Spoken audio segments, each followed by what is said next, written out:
కాబట్టి ఎవరికి రక్షణ లేదు, మహిళలకు రక్షణ అంతకన్నా లేదు. మేము మా టైంలో, మా హయాంలో, జగనన్న హయాంలో ఏపీ పోలీసులు ఫస్ట్ ప్లేస్ లో ఉన్నారు. 100కి పైగా అవార్డ్స్ వచ్చినాయి. ఎందుకంటే ప్రతి దాంట్లో లా అండ్ ఆర్డర్ కాపాడే విషయంలో అన్ని మెజర్స్ తీసుకున్నాం. మహిళల సేఫ్టీ అండ్ సెక్యూరిటీ విషయంలో అన్ని మెజర్స్ తీసుకున్నాం. తీసుకోవడమే కాకుండా మంచి ఇనిషియేటివ్స్ ని జగన్మోహన్ రెడ్డి గారు ఇంప్లిమెంట్ చేశారు. మహిళల కోసం ప్రత్యేక పోలీస్ స్టేషన్లు తీసుకొచ్చారు. మహిళలు పోలీస్ స్టేషన్ కి వెళ్లాలంటే ఎక్కడో ఒక స్టిగ్మా ఉంటుంది కదా. అలాంటి మహిళలు ఈరోజు పోలీస్ స్టేషన్ కి వెళ్లి కంప్లైంట్ చేయాలంటే ఎంత ఆలోచిస్తారు. అలాంటి పరిస్థితుల నుంచి మహిళల కోసం ప్రత్యేక పోలీస్ స్టేషన్లు తెచ్చారు. ఏదైనా వాళ్ళకి ఇబ్బందులు ఉంటే వచ్చి చెప్పుకోవచ్చని. దిశ యాప్ ని తీసుకొచ్చారు. దిశ యాక్ట్ ని ఇంట్రడ్యూస్ చేశారు. మహిళల సేఫ్టీ కోసం, సెక్యూరిటీ కోసం అనేక అవేర్నెస్ ప్రోగ్రామ్స్, అనేక డ్రైవ్స్ చేశారు. కాలేజ్ స్టూడెంట్స్ కి ఎన్నో అవేర్నెస్ కలిగించారు. జీరో ఎఫ్ఐఆర్ తీసుకొచ్చారు. ఇవన్నీ ఎందుకు చేశారు? క్రైమ్ ని కంట్రోల్ చేయడానికి, మహిళల రక్షణ కోసం జగన్మోహన్ రెడ్డి గారు ఈ విధమైనటువంటి అన్ని కూడా చర్యలు చేపట్టారు. మరి ఈ రోజు ఇవన్నీ పనిచేస్తున్నాయా? ఈ రోజు ఇవన్నీ ఉన్నాయా? ఈ రోజు కనుక మనం చూస్తే వీళ్ళు పెద్ద పెద్ద లెక్చర్లు ఇస్తా ఉన్నారు. చంద్రబాబు నాయుడు గారు కావచ్చు, కూటమి ప్రభుత్వం వాళ్ళు కావచ్చు, మహిళలకు సంబంధించి ఎన్ని లెక్చర్లు ఇస్తున్నారంటే అసలు వింటేనే మనకు విచిత్రంగా అనిపిస్తుంది వాళ్ళు మాట్లాడేది. చంద్రబాబు నాయుడు గారి మాటలు కోటలు దాటుతాయి కానీ చేతలు మాత్రం గడప కూడా దాటవు. ఎందుకనంటే మనం చూస్తా ఉన్నాము, ఏదేదో మాట్లాడుతూ ఉన్నారు. ఏం మాట్లాడారు? చంద్రబాబు నాయుడు గారు ఇచ్చిన స్టేట్మెంట్ ఏంటి? మహిళల మీద ఎవరైనా చేయి వేస్తే ఇక అదే వారికి చివరి రోజు అన్నారు. 2 ఏళ్లుగా చూస్తున్నామన్నా, ఇన్ని ఇన్సిడెంట్స్ జరుగుతున్నాయి, ఇన్ని హత్యలు జరుగుతున్నాయి, ఇన్ని దారుణాలు జరుగుతున్నాయి, ఇన్ని అఘాయిత్యాలు జరుగుతూ ఉన్నాయి. మరి ఎవరికి చివరి రోజు తెచ్చారు మీరు? ఎవరికన్నా పరిస్థితిలో ఉందా? ఎవరికన్నా భయం పెట్టారా మీరు? ఎవరికన్నా ఏమైనా శిక్షలు పడ్డాయా? చెప్పండి, చెప్పండి ఎవరికి ఏం చేశారు? ఈరోజు అలాంటివి ఏమీ కూడా లేదు.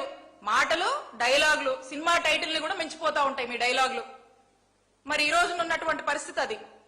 మరి ఏది కూడా ఎక్కడ ఏది కంట్రోల్ చేయరు. అలాగే ఎలక్షన్ ముందు వీళ్ళు ఏం మాట్లాడారు? మా నాయకుడు జగన్మోహన్ రెడ్డి గారి ఇమేజ్ దెబ్బతీయడానికి, మా జగనన్న ప్రభుత్వం మీద బురద జల్లడానికి ఏం మాట్లాడారండి? డిప్యూటీ సీఎం గారితో ఏం మాట్లాడిచ్చారు? 30,000 మంది women trafficking, missing, Jaganmohan Reddy గారి ప్రభుత్వంలో అసలు మహిళలకి సెక్యూరిటీ లేదు, సేఫ్టీ లేదని ఇష్టం వచ్చినట్టుగా మాట్లాడారు కదా. ఆ టైంలో మా ప్రభుత్వాన్ని డిఫేమ్ చేయడానికి ఇదో స్క్రిప్ట్ మీరు మాట్లాడారు. సరే, 2 ఏళ్ళు అయింది కదా మీరు అధికారంలోకి వచ్చి. 30,000 మంది మిస్సింగ్ అని మీరే చెప్పారు కదా. ఈ 2 ఏళ్లలో ఈ 30,000 మందిలో ఎంతమందిని మీరు ట్రేస్ చేశారు? ఎంతమందిని మీరు ఫైండ్ అవుట్ చేశారు?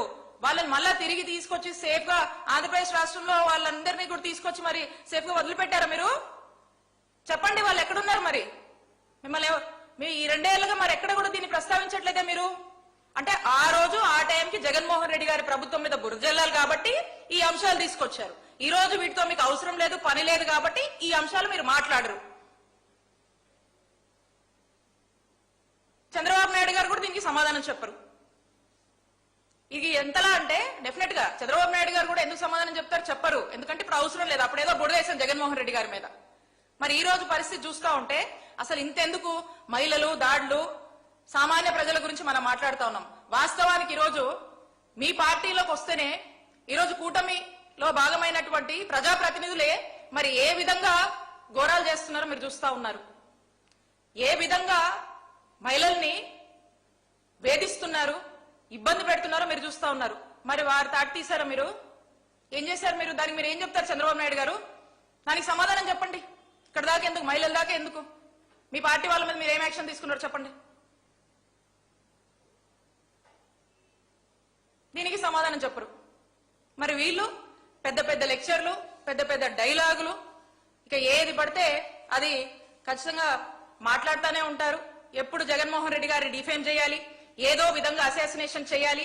వైఎస్ఆర్ కాంగ్రెస్ పార్టీ ఏదైనా ఒక అంశంలో లేదా కొన్ని విషయాల్లో ఏదైనా ఒక మంచి పేరు వచ్చినా, జనాల్లో ఒక మంచి మంచి మంచి వీళ్ళు బాగా చేశారు అని ఎవరైనా మాట్లాడినా, క్వశ్చన్ చేసినా, ఏం చేసినా వాళ్ళని టార్గెట్ చేయడం, వాళ్ళని శిక్షించడము, వాళ్ళని ఇష్టం వచ్చినట్టుగా మాట్లాడడము, అసాసినేషన్ చేయడం, ఇది వరుసగా కూడా మీరు చేస్తున్నటువంటి పనులు, వెళుతున్నటువంటి ధోరణి. కాబట్టి ప్రజలన్నీ కూడా గమనిస్తా ఉన్నారు. ఇక ఈ ఉమెన్ రిజర్వేషన్ కి సంబంధించి మనం చూస్తే ఈ ఉమెన్ రిజర్వేషన్ ఈ బిల్లు అనేది ఈ తీసుకొస్తున్నటువంటి ఈ అంశం అనేది కూడా అందరూ అన్ని రాజకీయ పార్టీలు అందరూ కూడా ఈ ఉమెన్ రిజర్వేషన్ అనేది అందరూ కూడా అభినందిస్తున్నారు. అందరూ కూడా దీన్ని యాక్సెప్ట్ చేస్తా ఉన్నారు.